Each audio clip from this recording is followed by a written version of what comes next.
guys, for today's video, magta-try tayo ng mga Lululemon boodles natin.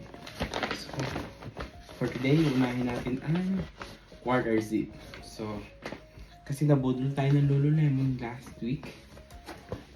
At ito, nakabili tayo ng quarter zip na talagang $98. Pitin niya sa atin, bagay, comfortable siyang suotin at hindi lang isa yung binili natin, dalawa po sila. Yung size niya po is large. Pareho po sila. Magkaiba ng kulay. Hindi ko alam tawag sa kulay na to. Basta nakita ko lang. Sabi ko ay sayang maganda. Kaya kinuha ko na din. Diba?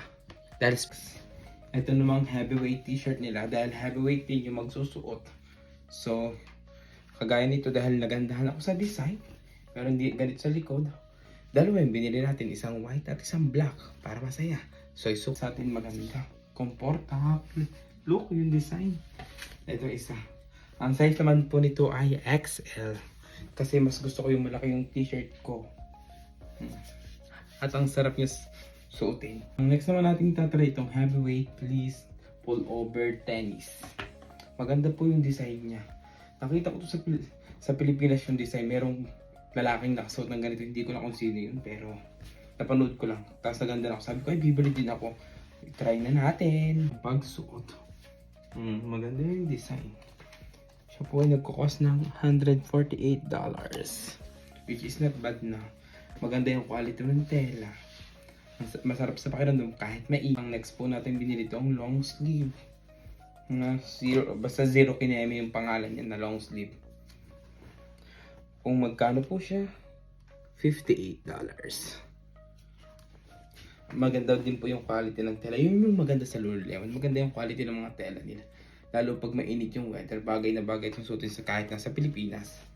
Yung fit niya, pag suot na. Diba? At hindi lang po yung binili ko long sleeve, bumili din po ako ng t-shirt. Pareho sila ng kulay. Diba? Maganda. Nakakaputi mo. Bagay sa akin yung kulay na to, nakakaputi. Medyo nakakaputi.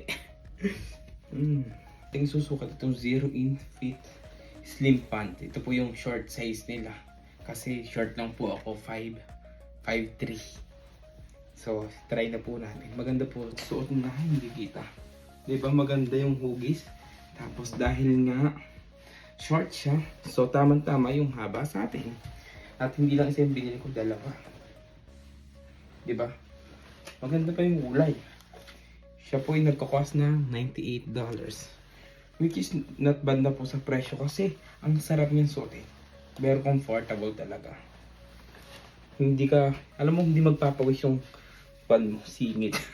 Pagka ganito yung suot mo kahit mainit. Kasi komportable. At saka stretchable, yun yung maganda eh. Para yung damit yung stretchable, di ba? Pwede siyang pang workout din, pwede din panlakad lang. Pero maganda itong panlakad lang. Kasi yung mga pang workout, okay na yung mga short. Pero itong pang taas, pwede mo siyang pang takbo sa umaga. Pag medyo malamig. Tsaka ang sarap yung suotin. Ang comfy. Yun lang. At ito, bye-bye credit card. Gas-gas ka na naman.